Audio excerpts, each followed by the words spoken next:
तो hello friends, welcome to my channel. So आज की इस वीडियो में हम लोग पढ़ेंगे चैप्टर 6, सोर्सेस ऑफ एनर्जी। तो स्टार्ट करते हैं अपना चैप्टर। तो हम लोग ये जानते हैं किसी भी चीज़ को वर्क करने के लिए एनर्जी की ज़रूरत होती है। ठीक है, किसी भी चीज़ को वर्क करने के लिए एनर्जी की ज़रूरत होती है। और ये हम लोग अर्लियर क्लासेस में पढ़े हुए हैं कि एनर्जी के डिफरेंट फॉर्म्स होते हैं।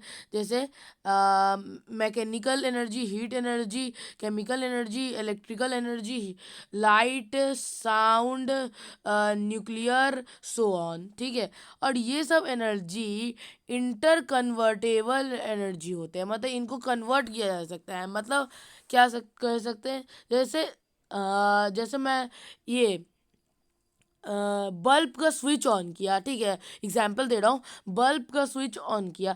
ठीक है, तो हम लोग देखेंगे कि जो केबल्स होगा उसमें से इलेक्ट्रिकल एनर्जी फ्लो करना स्टार्ट कर देगा, और उसके बाद बल्ब जो होगा अपना वो ग्लो करने लगेगा। ये एग्जाम्पल हो गया कि कैसे इलेक्ट्रिकल एनर्जी जो था हम लोगों का, वो हो गया लाइट एनर्जी में कन्वर्ट। ठीक है, लाइट हम लोग को मिलने लगा। और ये सब एनर्जी जो होते हैं हमारे, जो ये सब एनर्जी होते हैं, इसको हम लोग बना नहीं सकते और डिस्ट्रॉय नहीं कर सकते। अब एनर्जी का हम लोग यूज़ बड़े से बड़े एक्टिविटी और छोटे से छोटे एक्टिविटी में करते हैं। जैसे हम लोग ये चपातीस बनाने में, कुकीज़ बनाने में इसका यूज़ कर सकते हैं, और एस्ट्रोनॉट्स को स्पेस में भेजने में भी इसका यूज़ करते हैं।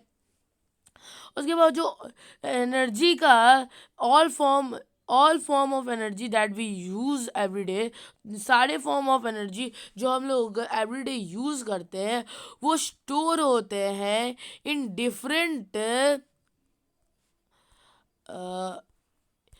In different way in various sources of energy. उनका अलग अलग सोर्सेस होता है, मतलब वो अलग अलग सोर्स से हम लोगों को मिलते हैं। अब ये हम लोग जानते हैं कि जो सब्सटेंस जलने पे, बर्निंग पे हीट प्रोड्यूस करे एयर में, उसको हम लोग बोलते हैं फॉसल। ये हम लोग जानते हैं। मतलब जैसे कोई सब्सटेंस को मैंने जला दिया, जैसे मैं वुड को जलाता हूँ, जला दिया मैंने वुड को। ठीक है, अब ये जलने पे ये क्या बोलते हैं, हीट प्रोड्यूस करे और लाइट प्रोड्यूस करे एयर में, इसी सब्सटेंस को हम लोग बोलते हैं फॉसल। मतलब वुड मेरा उस फॉसल हो जाएगा। उसके क्लास उसके बाद classification of sources of energy. सबसे पहले तो अक्रेंस हो गया। नेचुरल सोर्स, मतलब नेचुरल सोर्स क्या हो गया, सुनी के लग रहा होगा। ऐसे सोर्सेस ऑफ एनर्जी हम लोग को जो नेचर देता हो, नेचर प्रदान करता हो। जैसे हो गया सोलर, विंड, वाटर, इसको हाइड्रो एनर्जी बोलते हैं। ठीक है, ये सब कुछ हो गए नेचुरल सोर्स ऑफ एनर्जी के एग्जाम्पल। उसके बाद सिंथेटिक सोर्सेज क्या होते हैं? सिंथेटिक सोर्सेज वो होते हैं जो मैनमेड सोर्सेज ऑफ एनर्जी होते हैं, जो इंसानों ने बनाया है सोर्सेज ऑफ एनर्जी। इसका एग्जांपल हो जाएगा केमिकल एनर्जी। ठीक है, जो स्टोर होता है बैटरीज में, use in calculators, watch, etcetera. ये हो गया सिंथेटिक सोर्स ऑफ एनर्जी का एग्जांपल। उसके बाद हम लोग यहाँ पे बताता है फिजिकल स्टेट, मतलब ये एनर्जी हम लोग कौन कौन स्टेट में मिलता है। तो एनर्जी हम लोग को सॉलिड में भी मिलता है, लिक्विड में मिलता है, गैस में मिलता है। सॉलिड में हम लोग को फायरवुड मिलता है, चारकोल मिलता है, कोल मिलता है। ये एग्जांपल हो गए सॉलिड के। लिक्विड में हम लोग को मिलता है केरोसिन, पेट्रोल, डीजल। ये एग्जांपल हो गए लिक्विड के। और गैस में एलपीजी हो गया, सीएनजी हो गया, ये सब एग्जांपल हो गए गैसियस फ्यूल के। अब एबिलिटी, एबिलिटी, तो ये उन लोग एबिलिटी बोल रहा है, मतलब वो लोग कैसे हम लोग को मिलते हैं। रेन्यूएबल और नॉन रेन्यूएबल होते हैं। ठीक है, मतलब renewable source of energy natural source of energy होते हैं। और वो चीज़, मतलब वो रिसोर्सेज बहुत कम समय में रिन्यू हो जाते हैं, फिर से बन जाते हैं। ठीक है, बहुत कम समय में, जैसे wind, sun, biomass from plant and hydro power from water. ठीक है, ये सब रेन्यूएबल सोर्स ऑफ एनर्जी के एग्जांपल है। ये सब इनएक्सट्रेबल ये नेचुरल रिसोर्सेज है, ये कभी ख़त्म नहीं होंगे, और ख़त्म हो भी गए तो कुछ समय बाद ये फिर से बन जाएंगे। उसके बाद ये रेन्यूएबल सोर्स ऑफ ये क्या होता है, non renewable source of energy क्या होता है? तो ऐसे सोर्स ऑफ एनर्जी, ये भी नेचुरल सोर्स ऑफ एनर्जी ही है, पर ये सब बहुत समय लगाते हैं, मतलब ये सब को रिन्यू होने में कम समय, शॉर्ट पीरियड टाइम में ये बन नहीं जाती, इनको बहुत समय लग जाता है बनने में। वैसे ही सोर्स ऑफ एनर्जी को बोलते हैं हम लोग non renewable source of energy. और इसका एग्जाम्पल हम लोग को दे दिया गया है, जैसे पेट्रोलियम हो गया, ये नेचुरल गैस हो गया, कोल हो गया, ये सब non renewable source of energy है, मतलब ये सब को बहुत समय लगता है बनने, और कभी कभी तो ये लोग बन भी नहीं पाते हैं। उसके फॉसल फ्यूल्स क्या होता है? तो हम लोग अपनी लाइफ में ज़्यादातर रेन्यूएबल सोर्स ऑफ एनर्जी का ज़रूरत पड़ता है, जिसमें आगे पेट्रोलियम, नेचुरल गैस और कोल। ठीक है, एक फॉसल फ्यूल्स होता क्या है? फॉसल फ्यूल्स का क्या होता है? Fossil fuels so called because, fossil fuels उनको इसलिए बोला जाता है क्योंकि उनको बनने में लग जाता है मिलियंस ऑफ द ईयर, बहुत सारे में लग जाता है बनने में। ये एक्शन ऑफ हीट के द्वारा और प्रेशर के द्वारा, प्रेशर फ्रॉम ये रॉक्स और सॉइल, ये on the remain of dead plants and animal. जैसे मैं आपको समझाता हूँ, जैसे कोई प्लांट और एनिमल अर्थ के सरफेस मर गया, मतलब ठीक है, और वो अर्थ के सरफेस के अंदर फंस गया, तो उसमें बहुत मिलियंस ऑफ टाइम बाद हीट उस पर अपना रिएक्शन डालेगी, और प्रेशर अपना रिएक्शन डालेगा, मतलब प्रेशर उस पर लगेगा। ठीक है, ये रॉक और सॉइल के द्वारा, जिससे बहुत सालों के बाद फॉसल फ्यूल्स बन जाएंगे। ठीक है, उसके बाद हम लोग का वुड एक फॉसल की तरह कैसे है? तो हम वुड एक major renewable source of energy है। वुड का जो कंबक्शन है वुड का, वो करेंटली सबसे लार्जेस्ट सोर्स ऑफ एनर्जी है। ठीक है, वुड का यूज़ हम लोग कुकिंग में करते हैं और हीट जनरेट में करते हैं, और इसका use steam engine, steam turbans में यूज़ होता है फॉर जनरेटिंग इलेक्ट्रिसिटी जनरेट करने में। उसके कंबक्शन ऑफ वुड ये हीट प्रोड्यूस तो करता ही है, पर बहुत सारे हार्मफुल गैसेस भी प्रोड्यूस करता है, जैसे हो गया कार्बन डाइऑक्साइड, कार्बन मोनोऑक्साइड, जिससे जिससे हमें खतरा है, जो हम लोगों को बीमार कर सकते हैं। उसके कोल इज रैपिडली कम्बक्शन, हाँ, कोल एक कम्बक्शनल मतलब जलाने वाला काला कलर या ब्राउनिश ब्लैक सेडिमेंट्री रॉक है। ठीक है, coal is one of the fossil that has been use, हाँ, इसका यूज, कोल का यूज होता है कुकिंग में, कुकिंग फूड के पर्पस में। ठीक है, पर इससे बहुत सारा स्मोक निकलता है जो हमें बीमार कर सकता है, जो एयर को पोल्यूट कर देता है। अब जो है वर्ल्ड वाइड जो कोल एक फॉसल फ्यूल है, उसका is the largest source of energy, ये सबसे लार्जेस्ट सोर्स ऑफ एनर्जी है फॉर जनरेटिंग इलेक्ट्रिसिटी को जनरेट करने के लिए ये सबसे लार्जेस्ट सोर्स ऑफ एनर्जी है, क्योंकि इसका हीट एनर्जी को इलेक्ट्रिक एनर्जी में कन्वर्ट कर दिया जाता है। अब अकरेंस ऑफ कोल हम लोग को मिलता कहाँ है? ये कोल हम लोग को मिलता कहाँ है? तो कोल हम लोग को मिलता है अर्थ के सरफेस के अंदर। ठीक है, अर्थ के सरफेस के अंदर, और हमारे इंडिया में बहुत सारे कोल माइंस हैं जो लोकेटेड हैं झारखंड में, एमपी में, उड़ीसा में, वेस्ट बंगाल में। जो सबसे लार्जेस्ट कोल माइन है वो है इंडिया में बोकारो और झरिया में, जो झारखंड में है, फिर रानीगंज जो वेस्ट बंगाल में है। उसका फॉर्मेशन ऑफ कोल क्या होता है, कैसे होता है? तो कोल भी एक फॉसल फ्यूल है, तो वो भी उसी प्रकार से बनता है जैसा ऑल और सब फॉसल फ्यूल बनता है। कोल बनता है ये प्लांट रिमेन से, जो अर्थ के फर्स्ट के अंदर फंस गए थे, अर्थ के कोर के अंदर फंस गए थे। उसके बाद बहुत बहुत समय बाद उनका केमिकल और फिजिकल प्रॉपर्टीज चेंज हुआ। ठीक है, हीट और प्रेशर की वजह से उनका केमिकल और फिजिकल प्रॉपर्टी चेंज हो गया। Of this plant remains were change, हाँ, और वो लोग चेंज होना स्टार्ट कर दिए, उनमें जोग्राफिकल एक्शन हुआ, और वो लोग एक सॉलिड मटेरियल में बन गए, एक सॉलिड मटेरियल में बन गए, जिसको हम लोग कोल कहते हैं।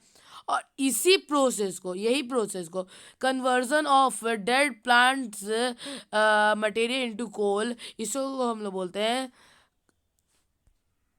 कार्बनाइजेशन, इसी को हम लोग बोलते हैं कार्बनाइजेशन।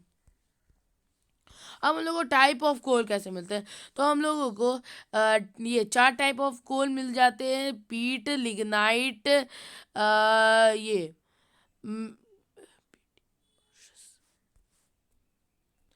सॉरी, तो हम लोगों को 4 टाइप के कोल मिल जाते हैं: पीट, लिग्नाइट, बिटुमिनियस और एंथ्रासाइट। ठीक है, अब ये सब के बारे में हम लोग पढ़ लेते हैं। तो पीट क्या होता है? पीट जो होता है वो सॉफ्ट ब्राउन सब्सटेंस होता है, जिसमें जो बना होता है 30% ऑफ कार्बन से। ये अर्लियर स्टेज होता है कोल का फॉर्मेशन का। ठीक है, उसके बाद लिग्नाइट क्या होता है? लिग्नाइट एक कोल होता है जिसमें जो बना होता है 38% ऑफ कार्बन से। ये सबसे लोएस्ट ग्रेड ऑफ कोल होता है, ये सबसे बेकार ग्रेड या लोएस्ट ग्रेड का कोल होता है। ठीक है, इसका यूज़ होता है इलेक्ट्रिक पावर जनरेशन में। ठीक है, का बेटामीनियस कोल इस ये बना होता है 65% ऑफ कार्बन से। इसका यूज़ भी होता है इलेक्ट्रिसिटी पावर जनरेशन में ही, इसका भी यूज़ होता है। और इसका और भी एक और यूज़ है, इससे और अलग फॉसल बनाया जाता है, जैसे कोक हो गया। उसके बाद एंथ्रासाइड, एंथ्रासाइड एक हार्ड कोल होता है, जो ये 30% ऑफ कार्बन से बना रहता है, और ये सबसे best highest grade of coal होता है। ठीक है, अब हम लोग पढ़ रहे हैं destructive distillation and its product. तो डिस्ट्रक्टिव डिस्टिलेशन होता क्या है? तो इसका मतलब होता है strong heating on coal, coal में बहुत ज़्यादा स्ट्रांगली हीट को डालना in the absence of air is known as destructive distillation. ठीक है, इससे बहुत सारे प्रोडक्ट बनाए जाते हैं, जैसे हम बनता है कोक, कोलतार, कोल गैस। ठीक है, यही प्रोसेस से हम लोगों को ये कोल पे से यही सब चीज़ हम लोग को मिलता है, ये प्रोसेस अपना के। ठीक है, तो सबसे पहले है कोक। कोक एक हार्ड और पोरस सब्सटेंस होता है। इसका यूज डोमेस्टिक लेवल और इंडस्ट्रियल लेवल दोनों पे होता है। इसका यूज़ स्टोव्स, फर्नर्स में यूज़ होता है, और ये बहुत कम अमाउंट में या स्मोक प्रोड्यूस नहीं करता है। और इसका एक और यूज़ है, इसका यूज़ होता है एक्सट्रैक्शन ऑफ मेटल में। इसका और यूज़ है कि इससे बनाया जाता है फॉसल गैस, जैसे लिक्विड गैस। उसके बाद कोलटार, कोलटार एक ब्लैक कलर का वेस्कुलस लिक्विड होता है, मतलब गहरा लिक्विड होता है, जिसका यूज़ करके हम लोग मैन्युफैक्चर करते हैं synthetic dyes, drugs, explosives, perfume, paints, photographic materials, roofing materials etcetera, ऐसा यही सब होता है। उसके बाद कोल गैस एक इनफ्लेमेबल गैस है जो जल जाता है बहुत जल्दी। इसका यूज डोमेस्टिक फ्यूल और as well as industrial fuel दोनों में होता है। ठीक है, उसके बाद पेट्रोलियम है हमारा। पेट्रोलियम है हमारा टॉपिक। तो पेट्रोलियम एक फॉसल फ्यूल है। पेट्रोलियम एक फॉसल फ्यूल है जो काला कलर का गहरा लिक्विड होता है, जो बहुत गंदा स्मेल का लिक्विड होता है। इसको क्रूड ऑयल भी बोला जाता है। ये हम लोग को मिलता है, it is found in rocks. ये रॉक्स में मिलता है, इन दी अर्थ, ये रॉक्स में मिलता है। और क्रूड ऑयल में जो पेट्रोलियम नाम है वो एक लैटिन वर्ड है जिसका मतलब, पेटा मतलब होता है रॉक, और ओलियम मतलब होता है ऑयल, रॉक का ऑयल। और इसको रॉक ऑयल भी बोला जाता है, ऐसा इसका मीनिंग होता है, मतलब इसका मीनिंग होता है, बोला नहीं जाता। पेट्रोलियम का मीनिंग होता है रॉक ऑयल। अब अकरेंस ऑफ पेट्रोलियम, पेट्रोलियम हम लोग को मिलता कहाँ है? तो पेट्रोलियम हम लोग को धरती के 500 मीटर से 2000 मीटर के बीच में मिल जाता है। ये हम लोग को 2 लेयर्स ऑफ इम्प्रेसिव रॉक्स के लेयर्स के बीच में मिलता है। ठीक है, जैसे यहाँ पे दिखाया हुआ है, इन दोनों के बीच में मिलता है। पेट्रोलियम मिक्स्ड होता है सॉल्ट ऑयल से, सॉल्टी वाटर जो होता है, सॉल्ट ऑयल से नहीं, सॉल्टी वाटर के साथ ये मिक्स होता है। ये लाइट होता है वेट में, लाइटर इन वेट। तो ये सॉल्ट वाटर के ऊपर फ्लोट करता है। ठीक है, जैसे यहाँ पर आप देख सकते हैं, यहाँ पे ये हो गया सॉल्ट वाटर, और इसके ऊपर पेट्रोलियम हम लोग का फ्लो कर रहा है। और उसके ऊपर हम लोगों को मिलता है नेचुरल गैस, जो ट्रैप्ड होता है यही रॉक्स से और पेट्रोलियम के लेयर से। उसके बाद रिफाइनिंग ऑफ पेट्रोलियम, हम लोग रिफाइन कर रहे हैं, मतलब साफ कर रहे हैं पेट्रोलियम को। तो पेट्रोलियम बहुत सारे वेरियस मटेरियल्स के साथ मिक्स होता है, जिसको सेपरेट करके अलग अलग चीज़ों में यूज़ किया जाता है। और इसी सेपरेशन का प्रोसेस को हम लोग बोलते हैं रिफाइनिंग ऑफ पेट्रोलियम। ठीक है, उसके बाद petroleum product and there uses, petroleum का प्रोडक्ट और उसका यूजेस। पेट्रोलियम को हम लोग लिक्विड गोल्ड भी बोलते हैं क्योंकि ये बहुत महंगा होता है। अब इसके कुछ प्रोडक्ट्स हैं। सबसे पहले आता है रेसिडुअल ऑयल। ठीक है, रेसिडुअल ऑयल को फर्दर कन्वर्ट कर दिया जाता है और कुछ प्रोडक्ट्स में, जिसमें आता है एस्पर्लिट, एस्पर्लाइट। ये एक काला कलर का स्टकी सॉलिड होता है, जिसका यूज़ होता है रोड्स बनाने में और कोटिंग करने में underside of electric poles का। ठीक है, जिससे जिससे वो जंग से प्रिवेंट, मतलब जंग से बचे। और इसका यूज होता है पैराफिन वैक्स बनाने का। पैराफिन वैक्स क्या होता है? एक वाइट कलर का सेमी सॉलिड सब्सटेंस होता है। ठीक है जी, ये ठीक है, ये often use as grease, grease के जैसे इसका यूज़ होता है। इसका यूज़ होता है वैसलिंग बनाने में और कैंडल्स, ये सब बनाने में इसका यूज़ होता है। उसके बाद ल्यूब्रेटिंग ऑयल, ल्यूब्रेटिंग ऑयल क्या होता है? ये एक गहरा ऑयल होता है जिसका यूज़ होता है ल्यूब्रेटिंग मशीन, मतलब मशीन में जैसे क्या होता है, फ्रिक्शन की वजह से मशीन ये टाइट हो जाता है। तो यही ऑयल डालने से फ्रिक्शन का फोर्स कम जाता है और मशीन आराम से चलने लगता है।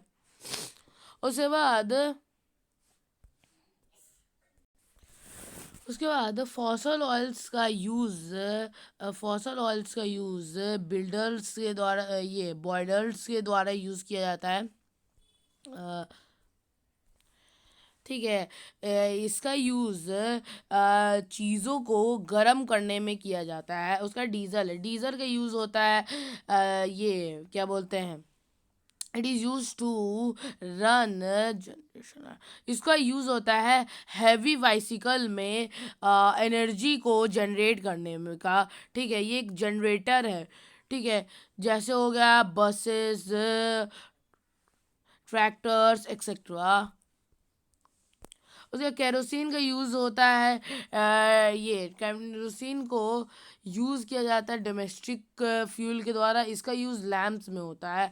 उसके बाद पेट्रोल या गैसोलीन, इसका यूज़ होता है भी यही होता है, इसका भी यूज़ हो गया। हम लोग ये क्या बोलते हैं, जनरेट करते हैं पावर और छोटी चीज़ों में, जैसे हो गया कार्स, ये स्कूटर्स, मोटर साइकिल्स, ये सब। और इसका यूज़ होता है ड्राई क्लीनिंग ऑफ क्लॉथ्स में। और हाईली रिफाइंड पेट्रोल का यूज़ ये एरोप्लेन्स में भी होता है। उसके बाद पेट्रोलियम गैस का यूज़ तो हम लोग सब करते हैं, जो हम लोग का एलपीजी होता है, जिससे हम लोग खाना बनाते हैं, ठीक है। LPG, liquefied petroleum gas. उसके बाद नेचुरल गैस। अब नेचुरल गैस तो हम लोग पढ़ चुके हैं। Natural gas is another fossil fuels, ये एक और फॉसल फ्यूल है जो हम लोगों को पेट्रोलियम के साथ मिलता है, ठीक है। नेचुरल गैस को कंप्रेस्ड किया जाता है और उसमें बहुत प्रेशर लगाया जाता है, जिससे हम लोगों को कंप्रेस्ड नेचुरल गैस सीएनजी मिलता है, ठीक है। क्या किया जाता है, उस पर बहुत कंप्रेस कर दिया जाता है और उसको बहुत स्टोर किया जाता है, बहुत प्रेशर के साथ स्टोर किया जाता है, इसीलिए उसका नाम कंप्रेस्ड नेचुरल गैस हो जाता है, ठीक है। उसके बाद इंडिया में ये जो हम लोगों का सीएनजी है, इंडिया का गैस फील्ड का डिस्कवरी हुआ है गोदावरी कृष्णा में, ये बम्बई हाई में और त्रिपुरा में। अब हम लोग पढ़ रहे हैं क्लीनर फ्यूल्स के बारे में। तो हम लोग क्या हो रहा है, हम लोग क्या कर रहे हैं, ये ये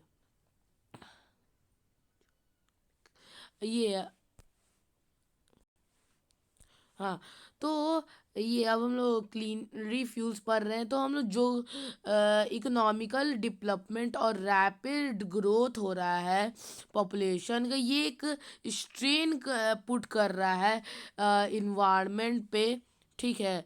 कि हम लोग ज़्यादा से ज़्यादा यूज़ कर रहे हैं हम लोग ये फॉसल फ्यूल्स का, जिससे ये क्या बोलते हैं, इन्वायरमेंट पे एक दाग लग रहा है। उसके बाद ये क्या होता है, पोल्यूशन, सॉइल इरोजन, पोल्यूशन हो रहा है, सॉइल इरोजन हो रहा है, डिफॉरेस्टेशन हो रहा है, रैपिड इंडस्ट्रियलाइजेशन हो रहा है, अर्बनाइजेशन हो रहा है, लैंड डिग्रेडेशन हो रहा है। मतलब ये सॉइल इरोजन मतलब होता है मिट्टी का ये क्या बोलते हैं, ऊपर से उखड़ जाना। डिफॉरेस्टेशन मतलब पेड़ पौधों को काट देना। रैपिड मतलब बहुत सारा इंडस्ट्रीज बनाया जा रहा है, अर्बनाइजेशन किया जा रहा है, और लैंड को भी ख़राब किया जा रहा है। ये हमारे लिए प्रॉब्लम बन रहा है, क्योंकि फॉसल फ्यूल जब जलते हैं तो वो जो फॉसल फ्यूल्स हो गए मतलब कोल और पेट्रोलियम, ये सब जब जलते हैं तो ये बहुत मेजर सोर्स ऑफ पॉल्यूशन हो जाते हैं। बहुत पॉल्यूशन इन्वायरमेंट को हम दे देते हैं। इसीलिए हमारे ठीक है, तो इसीलिए हमारा स्ट्रैटेजी होना चाहिए कि हम लोगों को ये नॉन रिन्यूएबल मतलब कोल फॉसल फ्यूल्स को यूज़ नहीं करना चाहिए। हम लोग को रिन्यूएबल सोर्सेज को यूज़ करने चाहिए, जैसे biomass, water, wind, solar energy, ये सबको यूज़ करना चाहिए, ठीक है। और इंडिया एक अच्छा मतलब एक अच्छा है, उसके पास ये क्या बोलते हैं रिन्यूएबल एनर्जी उसके पास बहुत अच्छा है। जैसे हो गया सनलाइट अच्छा है, उसके पास वाटर अच्छा है, और बायोमास के लिए भी उसके पास है ये सब चीज़ें। और फॉसल लाइक एलपीजी और सीएनजी एंड बायोमास, ये क्लीनर फॉसल है और ये बेटर फॉसल है। ये सबको जलाया जाता है, तो ये सब कार्बन डाइऑक्साइड प्रोड्यूस तो करते हैं पर बहुत कम अमाउंट में प्रोड्यूस करते हैं। और जो ये बायोमास क्रॉप होते हैं उनको उगाया जाएगा तो वो लोग क्या करेंगे, कार्बन डाइऑक्साइड का लेवल को कम कर देंगे, ठीक है, क्योंकि उनको फोटोसिंथेसिस करने के लिए कार्बन डाइऑक्साइड की ज़रूरत पड़ती है। और नेचुरल गैस एक क्लीनर फ्यूल है, ठीक है, जो बहुत ही ये क्या बोलते हैं पोल्यूशन को प्रोड्यूस करता है। ये ज़्यादा बढ़िया है कोल और पेट्रोलियम से। और इसके बाद, इसको जलने के बाद कोई ऐश पार्टिकल भी नहीं बचता है। उसके बाद for our future and present days energy need we need to look, हाँ ठीक है। तो हम लोग को अपने फ्यूचर और प्रेजेंट डेज में ये क्या बोलते हैं, क्लीनर फ्यूल का ज़्यादा यूज़ करना चाहिए, क्लीनर फ्यूल का ज़्यादा यूज़ करना चाहिए, क्योंकि हम लोग अपने जो इन्वायरमेंट उसको पल्यूट नहीं करना चाहिए। हम लोगों को सोलर एनर्जी, टाइडल एनर्जी, जियो थर्मल एनर्जी, हाइडल एनर्जी, ये सब का यूज़ करना चाहिए, और विंड एनर्जी का। ये सब प्रोटेक्ट करते हैं इन्वायरमेंट को, और इससे ग्लोबल वार्मिंग का रिस्क कम रहता है। ठीक है, तो हम लोग ऐसे फॉसल फ्यूल्स यूज़ करने चाहिए जो हमारे इन्वायरमेंट को ये हार्म नहीं कर सकते। ऐसे फॉसल फ्यूल्स नहीं, फ्यूल्स यूज़ करने चाहिए। Future fossil fuels are the more likely to available, हाँ। और हम लोग को फॉसल फ्यूल्स का भी यूज़ सही से करना चाहिए कि ये हमारे फ्यूचर जनरेशन के लिए भी बच पाए। ठीक है, तो बस हमारा चैप्टर यहीं पे ख़त्म होता है, सोर्सेस ऑफ एनर्जी यहाँ से। तो बस आज के वीडियो में बस इतना ही। अगर आपको ये वीडियो अच्छा लगा तो इसे लाइक करें, चैनल को सब्सक्राइब करें, शेयर करें, कमेंट करें। Thank you for watching, bye.